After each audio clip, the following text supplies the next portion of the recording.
Well, hello, great to meet you both. A big warm welcome to the 2021 William and Mary Global Film Festival, to Leana, Hosea, the director, and Lauretta, Prevost, the cinematographer of Thirst for Justice. I thought I'd start off with a few introductions and then we'll head right into the Q&A. So I'm Tanya Stadelmann, independent filmmaker who makes eco-themed documentaries and professor for the Film and Media Studies program at William and Mary. One of my recent projects is also on the program, Nurture with Nature, a story of ecotherapy, a short documentary that was developed as part of the Reevely Interdisciplinary Fellowship with Dorothy Ibis from the Environmental Science Policy Program. So another work in progress of mine is called This Creek, and it's about a cancer cluster of residents in a lower income neighborhood in Lockport, Western New York, due to toxic waste being dumped into their creek for almost 100 years. I teach both documentary production classes and film studies classes, and one of them is eco-cinema, where students learn to view narrative and documentary films through an eco-critical lens, including a few films that are centered around testimonial narratives and environmental justice issues. So it seems fitting to be talking to the filmmakers of Thirst for Justice.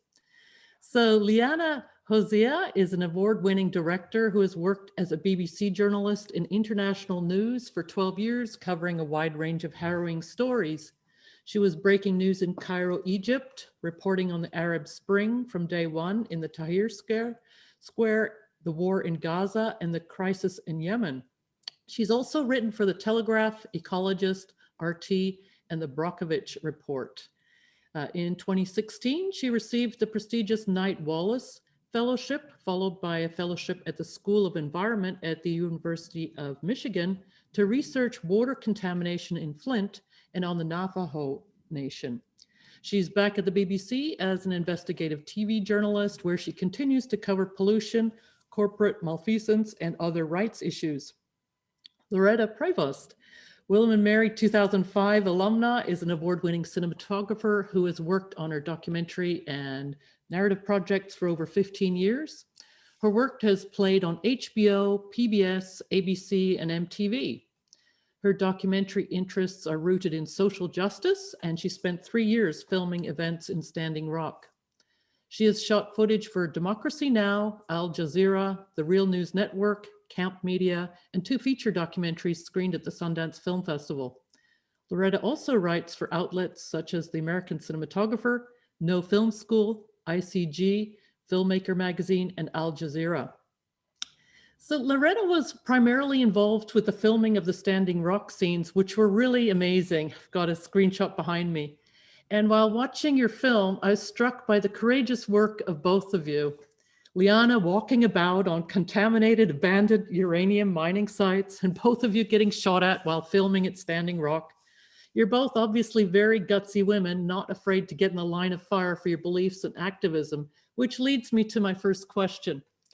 So in my eco-cinema class, one of the discussion topics is what is the point d'appui, or the inciting incident for an environmental activist? That life-changing moment when you know there's no turning back. Lauretta, on your website, you mentioned how filming at Standing Rock was an inciting incident for you. Leana, what was your inciting incident on your journey of activist filmmaking? Hi, thank you for having me and your impressive bio. I feel I should take your course now for sure. um, but I went out, it was in 2010. I just went on a small news story to the Grand Canyon area looking at the potential resurgence of uranium mining. And I went down a uranium mine, met some miners, no masks, rich ore all over their faces. That was quite surprising. But then it was when I went to the nearby Navajo Nation, Native American reservation, and I suppose I didn't know what the situation was, and I was completely shocked that people there were living amidst piles of radioactive waste and dying of cancer. My interviewee one morning, she didn't turn up, and I just thought she got a flat tire, but she had died that morning of kidney cancer.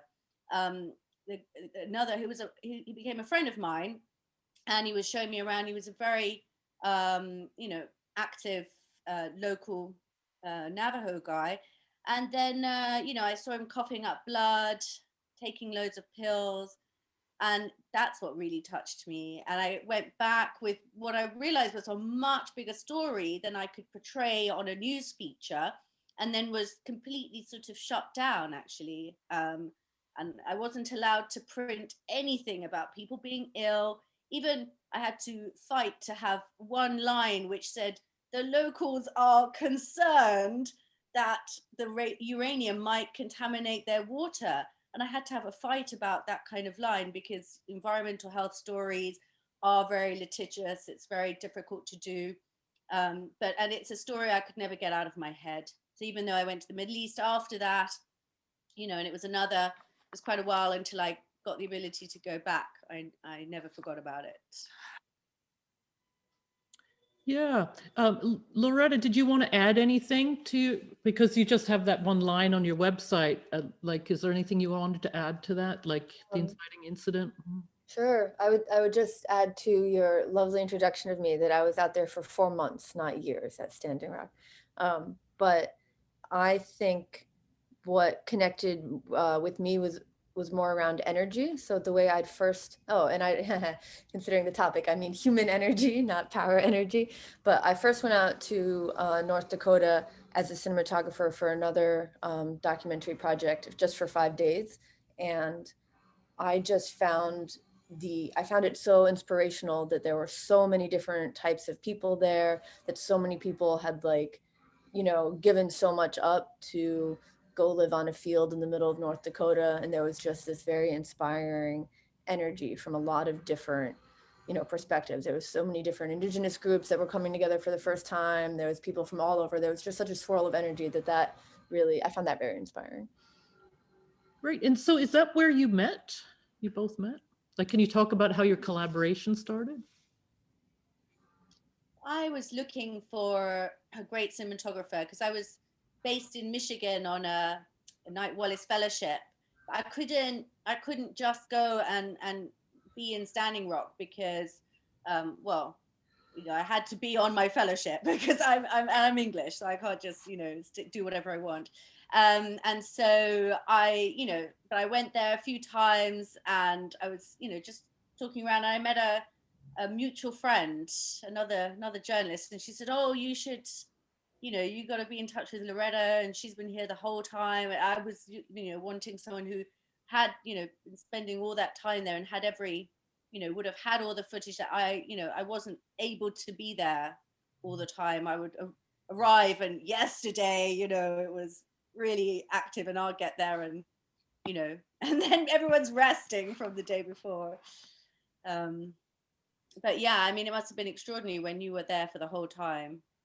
I'm trying to remember. It was Jenny was the writer that connected us, but I'm blanking on her last name right now. I know, me too. I remember it was Jenny, but yeah, no longer in contact. We met in the bar, the casino bar, as we were, having a little bit of a fight. It was like, was it -30, Lauretta? I don't remember about -30, but I remember that, I only know Leana through emails and phone, and I tell her that, oh, don't worry about getting a hotel. We can stay in my RV. And then there's a whole story about how the RV was missing when we went back. But I do remember a -18 evening and we get the RV back, which is a whole story, but like the heating in it. So there was it's actually a fridge. That's what it was. It was just a fridge. There's a lot of sleeping bags involved. Well, by the way, congratulations on the Film Festival Awards. The Standing Rock scenes are really incredible, as I mentioned before, and having this first-person experience as you're being met with tear gas, rubber bullets, and a water cannon. And Leana was also arrested, detained, and faced $85,000 in restitution by the biggest pipeline company in North America. And Lauretta did most of the filming. But both of you filmed. Can you talk more about your experience, and would you do it again? I would do it again. Yeah, those are two kind of separate things. So I guess I'll do I mean, I think that filming in some of those circumstances, it's definitely like you get kind of wrapped up in it. And certainly like the main reason I initially went out was I thought that there didn't seem to be a very consistent media presence, and that I seemed like a more media presence was a safety element for, you know, everyone else there, because there wasn't the site. And this is not exactly your question, but it's the thing that I kind of find pretty powerful. So one thing that was really eye-opening to me about my time at Standing Rock was having one or two of these like very, very hard evenings where, in my experience of being part of it, all of the violence is one way. It's all the things you mentioned, tear gas and water cannons, and 300 demonstrators having to go to the hospital and not being allowed to take the fast route because there's a barricade, but having to go much longer and sustaining all these injuries. And then the next day in the news, seeing that reported as, you know, quote, violent conflicts between police and demonstrators, which sure, I guess is technically accurate, but sure implies it in a different direction. So that is one way that this experience really, you know, we know history is written by the victors, and you know there's always other sides, but seeing it like that clearly just made me question everything going forward forever that I'm not personally used to. Leana, That's generally, as a news writer, that's generally what we write when we're not there on the scene. So it's the we don't really know what happened. So you say clashes broke out between, but yeah, no, I wasn't there for that really pivotal night, which you're talking about, November 20th, when they used all that tear gas and water cannon.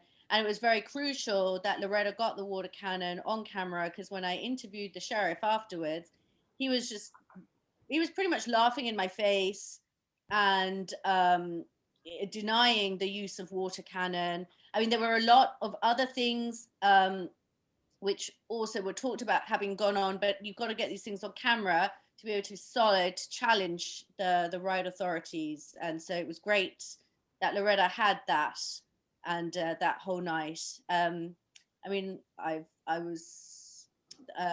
filmed mainly in in Flint and on the Navajo Nation.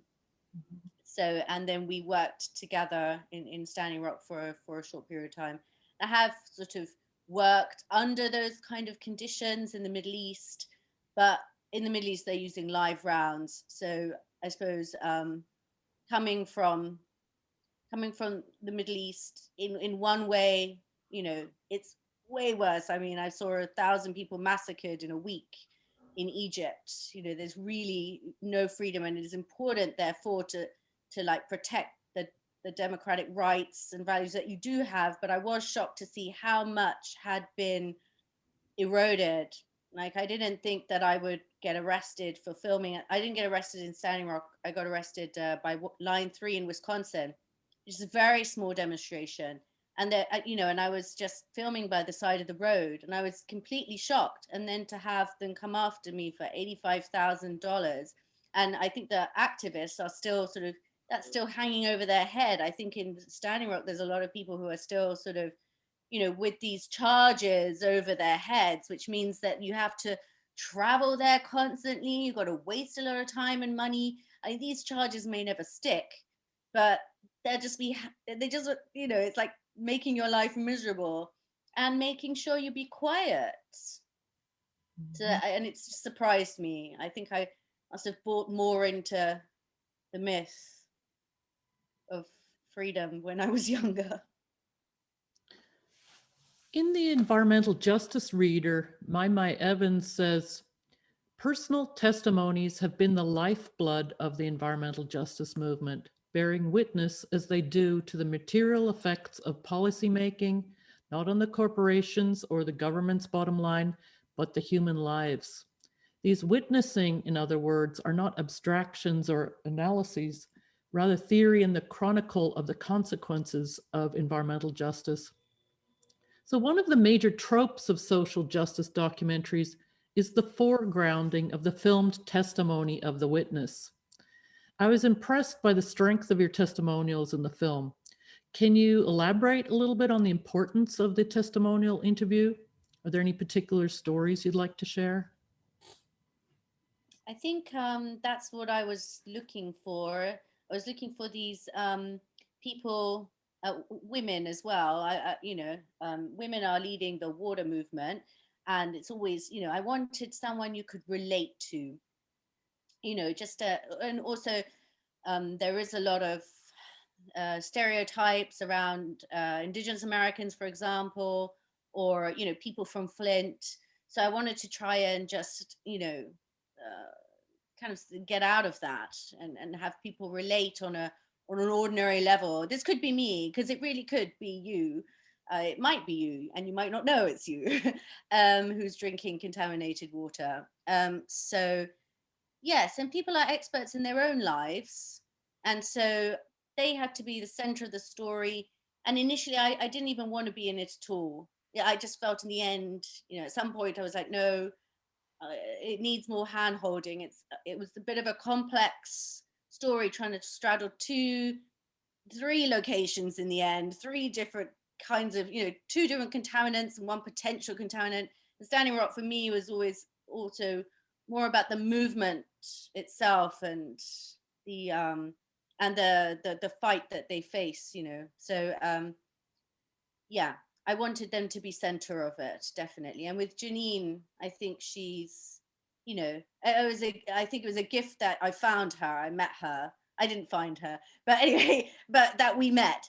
And because I had been looking for years, for the main character. And then when I met her, I was like, oh, she's it. She's so eloquent. I mean, she went to Columbia, I think it was. So she's so highly educated. She's working in the community. She's a mom. She's a, she could be, yeah, she's extraordinary, but she could also be you. I hope that people relate to her, right? I think she's like the heart of the film. But Christina, Naira, I love them all. I do generally.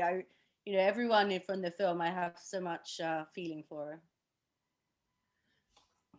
There's a quote that I use in the intro of This Creek, the other film I'm working on about the cancer cluster near the Toxic Creek.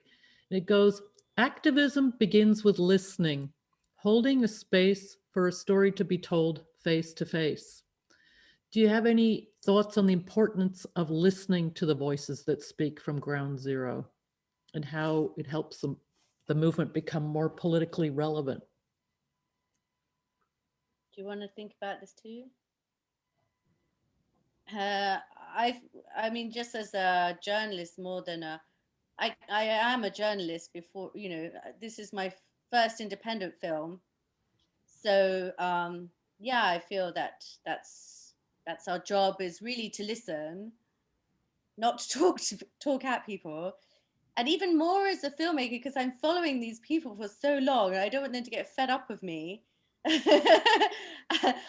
have to, I really step back, I mean, of course I interact, but I also try to step back, and I wanted them to, be as normal and as natural, and like get them to speak their mind all the time. So and how does it help the movement? These people are already doing the work, and I just want to shine a light on them, elevate them if I can. I don't know if I have too much else to add. I mean, certainly, especially as a Caucasian presenting person at the, amazing mix of Standing Rocks, like you learn, if you didn't know it before, you learn pretty quick. Your job is to like not take up space. But there, right. Yeah, no, it's an interesting mix, right? Of like the directorial element of like finding your story, and then also just like the more, I don't know, I guess it relates to like part of the honor for me to make documentaries is being lit into people's worlds, and kind of the quieter you are, the more like they kind of make their own connections, and the more you learn about, the topic at hand. Because it's not easy to hear these stories of people suffering. It's a difficult duty. And when I'm teaching documentary production and in terms of recording interviews, I tell my students that sometimes you're a bit like a counselor shrink, you know, you just listen and you don't interject when it goes silent, you allow for silence and just the listening techniques. I also put an emphasis on that in my sound class. It all starts off with listening. So what I thought was very compelling about your film is you show these insider experiences of two historical environmental justice stories in the US. We've got Flint, Michigan, Standing Rock, North Dakota, and then you connect the people from these two places by them visiting together. Can you talk a little bit about that? Like what prompted the idea? Yeah, no, the other place is the Navajo Nation. So yeah, it's Navajo Nation and Flint. And I was, you know, I was studying both of them, and I knew I really wanted to make a film because I knew that people would care more about the Navajo Nation if I brought in Flint, quite frankly. But then when I went to Flint, then I became so involved, and it, you know, and I felt that they weren't getting enough. They certainly not getting enough justice, and especially when, you know, the news just kind of comes in and out, and you miss so much. And it was, but they are kind of, you know, difficult stories to get together. So it was brilliant when Naira and Janine wanted to go to Standing Rock, and I just knew that that was the critical scene for me that I had to get, and so and that really helped connect it. And then yeah, after that, you know, it's easy. Janine wanted to go and meet them in Flint, and I think it was a good learning like experience for her to see like, oh, I'm facing exactly the same methods of being shut down, and you know, they don't have an emergency manager, but they're facing exactly the same things, and they're like, oh, it's all from the same playbook. I mean, ideally, you know, you these communities, they should be making a national and indeed global movement, but it is really hard, like when you're so busy fighting your own battle. So I think, you know, being, you know, showing those connections, you know, is really important. And yeah, Janine talked about this moment with Christina, where sort of Christina is, you know, kind of a typical American lady, I think. You know, Rust Belt, working class, and you know, she's suddenly had to kind of forced to look into the ugly reality of kind of American history, and kind of apologizes to Janine, which yeah, Janine said it was important to her. So for my history of documentary class, I just rewatched Roger and Me by Michael Moore, who shows the social economic decline in Flint, Michigan. It was really fitting. I just watched your films back to back. And you see the closing of the GM plant, the laying off of thousands of workers, and at one point becomes the highest unemployment rate in the US. Do you think there's a connection between the past and the present in Flint, Michigan? Well, yeah, absolutely. Of course. I mean, all life is, you know, it's we're all coming from, it's all consequences, it's all a knock-on consequences.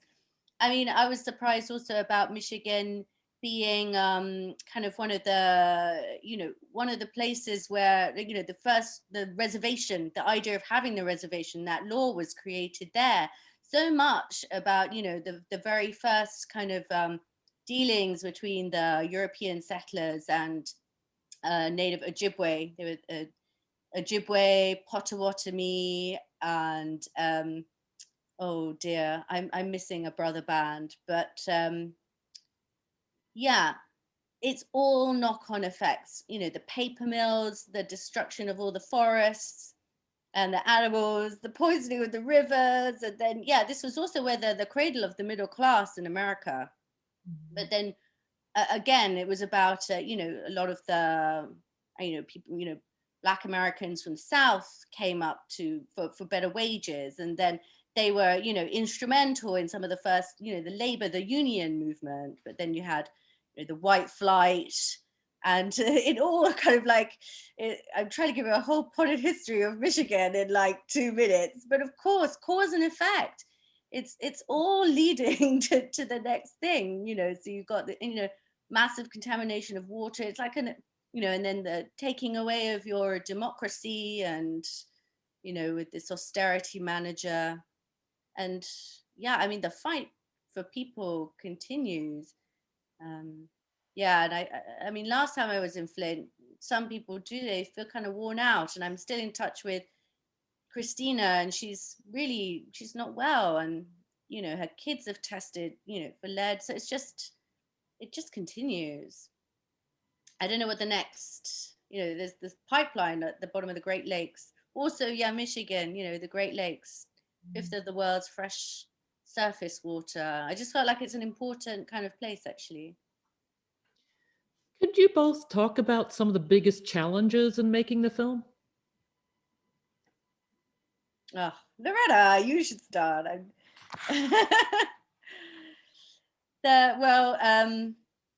Money.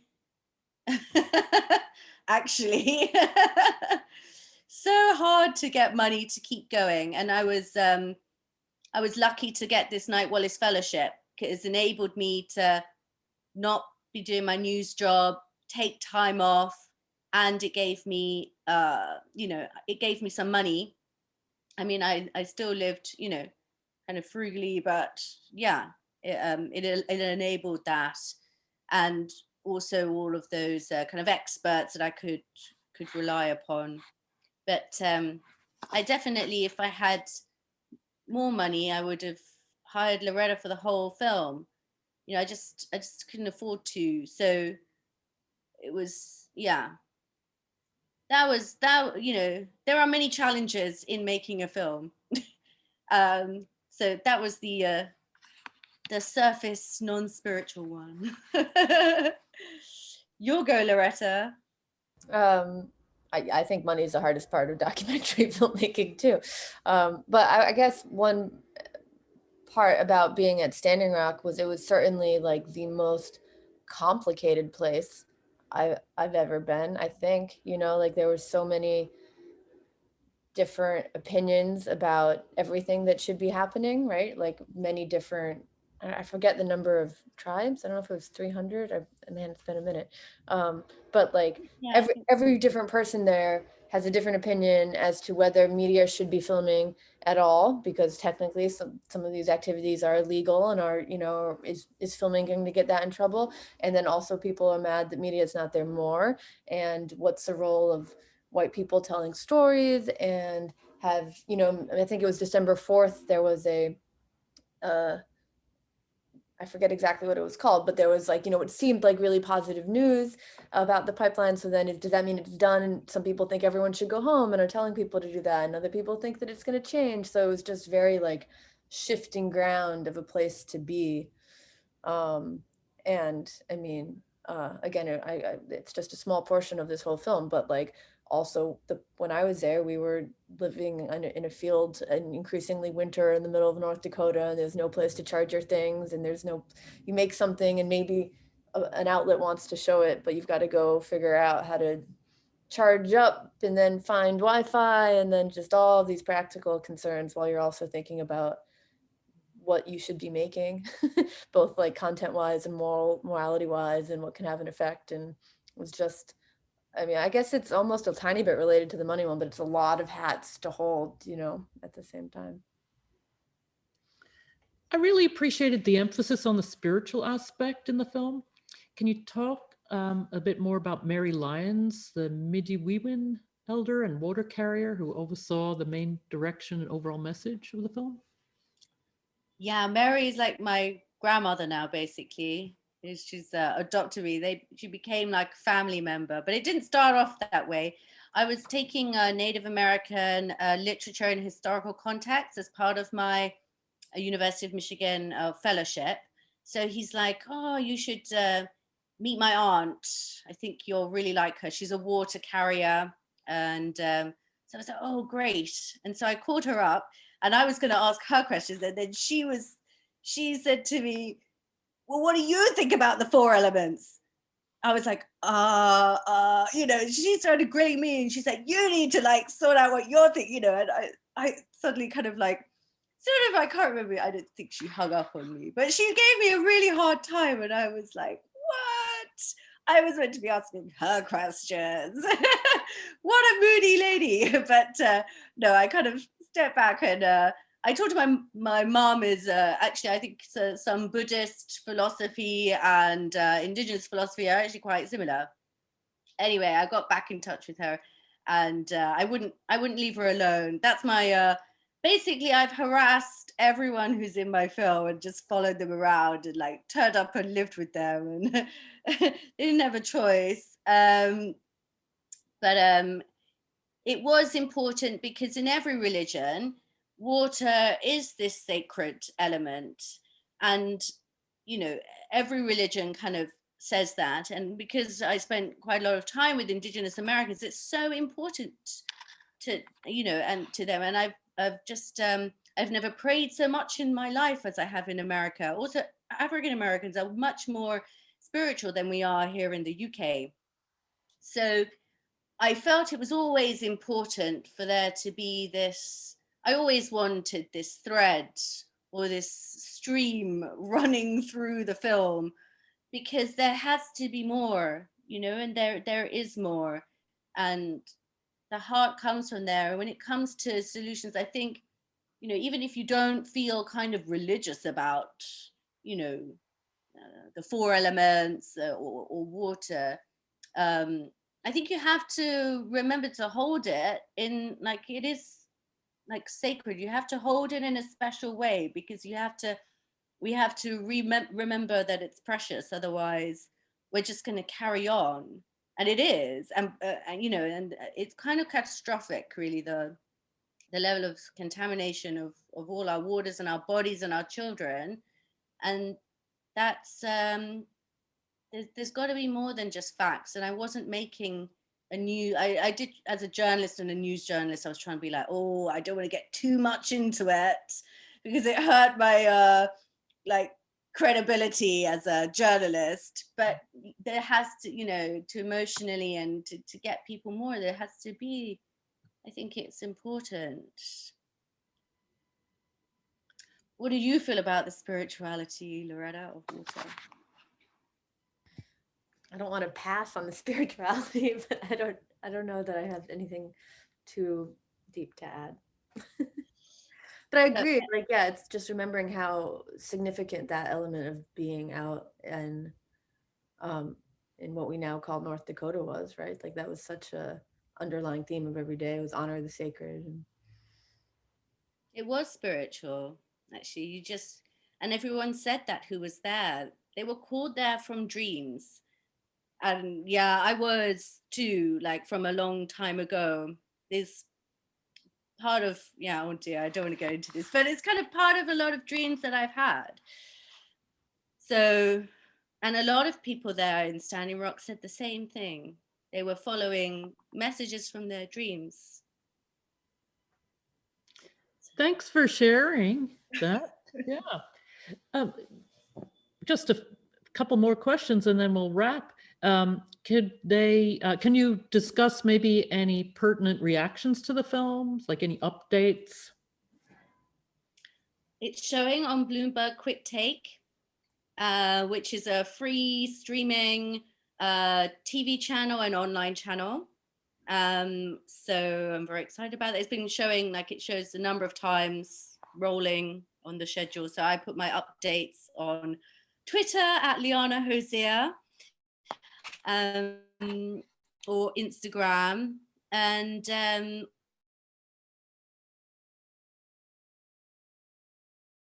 coming out on Amazon Prime. Oh, cool. Thank you. And perhaps if you both could share a little bit on potential future projects. I have a number of things sort of in the works, but I did need a rest after making this.